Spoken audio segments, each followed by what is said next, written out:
le drug case. Ia, ang mole ano, fiona po las tulanga wa ile, tulanga le investigation le ngale leoleo le fai leoleo ina mawa drugs. Ia, o te loanga le sa faailoa atu e le ia tau before ia nisi totolu ia wa mai ona paatino ia disciplinary charges. Ia o lewa ona e for the process o tulafon. Ia le sa tu ia wo mona serve molianga. Ia matu ia so e tali mai ai. Ia le lawa tuina mai e tau faitite e umai I molianga ale professional standards. Ia le foila o scheduled ia le Lagolago tribunal. O le fa moi le fa imon masina nei ia fatino ai ia le tribunal mo le totolu le wa mai ona serve ia ai o lo fa wa lava ia suesuega le PSU I siva ia wa le sa lisi sa tuina mai. Wala na maua le sa ile suenga malo le faita wa ni mo siitia o Tulaga. Na se Tulaga wa ia afia se promotion na leoleo. Ia o le terminei o le process fo ia faiasina umi e mai ale suenga ia ona fa tapena rola ia le mo fatatanoanga ia vanoa o le ala ile fatino ina Tulaga interviews ia ona fa mautu ai rola ia le o le lisi fo I po ila to la fa pe ona siitia o la to Tulaga tofi ia ai ia na nota inga pulenga ia afa mai uma ia le Tulaga le ia ona tuina te puila ile le afiunga minister mo sana ilo longa ia me se fo ia le talia ino le tasanga mtanga le ne fatino ia titanga o Tulaga tofi. Kasala kasili fa mon mole pa imanilo mola ka mo Tulaga fo le ko reinstate mai ia ken committee. Ia manisi fo I mo ya ken o te ilo si la fia le fo o ia fasea fo I Tulaga mo to reinstate ina to. A me se ala pe mta kule ake o ena I lo malava le na o Faamasinoga e Tulaga o la tono na vale process o fai mo ko reinstate mai le nga ko ken pa to la to mi o tape o Filippo ma se va mai mo faamalolo. Ia o le Tulaga ia le I aafiaga Matagaluega leoleo o lo ia le disciplinary process ia le sa faatino o faatino I molianga ia e peifo o ali leoleo ia le e ko suspend Papalii ia o ken fo le sa suspend ina ia talia ia le process I le ngata suesuega le PSU ia o se iloilonga fo pe fa pe serve ona molianga ia ona o disciplinary matters ia o le iloilonga o amionga talfiangai ia le lawa mai ona faatino pe fo ona faatino ele ia tawa ele masino tona iatu ia le samai le suesuega le PSU ia ma serve fo ia molianga o le li le wasu ia nei luna Tulaga talwai le faiunga le acting commissioner ina ia so le mai ona serve ia sa io ina le ali leoleo le Tulaga fo o la namionga sa fatino le talfiangai ia le lawa fai fatino le longa le acting commissioner ia ma reduce ai lona Tulaga tofi mai le inspector le wa sa tini ni taimini After lo tuli no toa le wa sa no watalia I o le leoleo ia ana fainga Tulaga na le Tulaga fono le sa fa no one is about the law instituto le wa file fa unga le pisa but le Tulaga ia Tulaga fono where does that lie?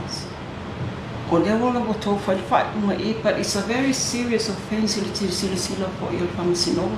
Tēnō tā opu ia o tō watu e wakana kuiwa. But this case is a bit different. O le wa I oe ia kēne no tā opu, but le wa whai o tō whai unga rather than taking further steps o ile le criminal side. Ia o te tonu o le suesuega le nei lua manga sa faatino ai sa tamawhai e Matagaluega. Okay. One being criminal and one being discipline. Taluai ia ona e foi ia process al Faamasinoga. E le mawhai ona faamalieina le there was quite a lot of missing evidence support le criminal charge faasaga le leoleo le Tulaga na if we have insufficient evidence wale mawhai loa lai matou ona faatino le criminal ia ai le faapela afaiga le criminal ia work neglect ai le o suesuega ia mionga ia o lea la wale sufficient ia le criminal a le ua mawhai e suesuega i Tulaga ana mionga na faalia lea ua ioeina ai le talawhianga i lana mionga o le pe o le mea ana i fia whamanino ia o ngā o le process lea ai maisea ia tangata whaingaluenga na tangaluenga leoleo they are subject to discipline and they are also subject to criminal. But of course, o le Tulaga le criminal o suesuega i te taona faatino ia faamalieina le Faamasinoga beyond reasonable doubts. E whaia sina maualunga o le Tulaga lea. Ana whapea e lava ia ni mau fo'i e whaamaunia. We would have pursued the criminal. If we do that i tangata whaingaluenga umanu tangaluenga leoleo. Unfortunately, wale mawhai. Ia lea la ua whaonga i lola le discipline ia le ua whai unga le Komesina talua. Ia e tuina mailo na Tulaga tofi mai le mesa ia toe fo'i lalo sati. E toe whamanatu ia le amionga i te tau ona perform mai le tangata whaingaluenga na tangaluenga. So lon Tulaga tofi lalia. Ia ole la tumaua ia se vanga foi ua ia sesi. So he's now subject to 2 years probation. Ai foi la nisi faafitau li ia mionga wa le talwhenga ia faamalolo manatanga me. Koe kasi ala ofisiri vaenga le faamalolo. O fai unga i o fai Assistant Commissioner i Tulaga le ia ken. Erin paamata ele o le avanoa le atatala le fai tutoa I isi fo I leoleo ia na faamalolo I Tulaga fape e toe o mai e tonu e anga ilo fasile le Tulaga o le kene le faamaunia me lo fe le Tulaga le se tasi pe le lo tuau fape le wa ave ia na talasanga I o lo ofisa unfair termination. Then this is all based le ko te ko e langa mai mo mene ono fai uma ne o fai le tama. Isn't that a concern for le to tama rem? It's an open door with them fai na to a mai mata o policia and Faamalolo. I think ole vaenga e mana fo le Tulaga nei just to clarify. Ole ese le Faamalolo ma le suspension. E ana suspend le tangata whaingaluenga ina ia awana ia isonga influence le taimi whai suesuega internal na tangaluenga. E subject la le suspension I ruling si ale Komesina. Ia o le ua mai a suspension ia o le ua umana ave ia whai ungo le iloilonga ale Komesina. Le ua toi whawhaingaluenga mai e ua toi fo I Tulaga tofi. Ole mtaapule ia I tu au ole tatununga ia mtangaluenga ele ese malu si anga mtangaluenga I taofia mai I tangata whaingaluenga e fialu na ia pursue pe fronto si le fia ole sa ele mtaapule ia tupa le foi sa pursue ia tupa ele court but he was suspended in sa faamalolo Komesina ia le na rule mai le court e toi faafoi mai whaingaluenga. We would treat the same for it to our allow bela to we all Faamasinoga. Fai mai ale fai unga Faamasinoga. Ia o to ia foi se ilo ale Komesina manatanga vengani. Malo faaftai. O le Tulaga fai le ata to ia pe Malo le malu o lo ia fasea mai le ofisa Faamasinoga po le faatonunga foi fai mai ele fionga se tasio o Faamasinoga. Tulaga le handcuffs. Le abatua ia tangata fo ia taofia I te tono le poti Faamasinoga. Ona la o o te ni tula ia I tono le pa. Au le handcuff al tangata. O mai aso nei sa o ia le criminal mention. Le faatonu mai te tala e sen handcuff I se tasi o ali sa taofia o le tula I le. O le ale Tulaga tonu a mali sa o le metauna ia I lau fionga le Komesina Lagolago.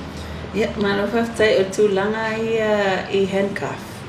O le mafuanga ia laiona sa titilo e Matagaluega ona o le safety ma le security o ali imata mai tai Faamasino o le pea tulaga na ua sui foʻi ia nei vaitau ua sui foʻi le malamalamaʻaga o le malo le atunuu ua tele ina titilo i luga o le Facebook ma ai o le titilo Matagaluega we want to provide that service ina ia secure lelei ia Faamasino o le foʻua mae sa faatino le faatatanuaga Matagaluega ia ma le Faamasinoga ma faailoa ia tulaga uma ia o loo it's open to I Faamasino le discretion ia afapeu atu tono o lana potu Faamasino ai finagalo le Faamasino e tatala handcuff ia ona tatala lea ai ona pe on tausisi la ai I o le Faamasinoga e mix faakasi ia mamalo le atunuu o Faamasino ia mai latou ia ua soli tulafonu o lea ai iai nautaʻiga Matagaluega ina ia provide le security lea not just for members of the judiciary but le mamalo foi le atunuu e mai se outou le tou te agai atu ona o le matou titilo na ua tele foʻi suiga ua tele foʻi mafaufau ua ese foʻi mafaufau o tagata ai as long as o le ua iai se tulaga lea ia aware foʻi latou ia ua soli tulafonu o vaega ia le ua uia Matagaluega ina ia puipui ai le atunuu lautei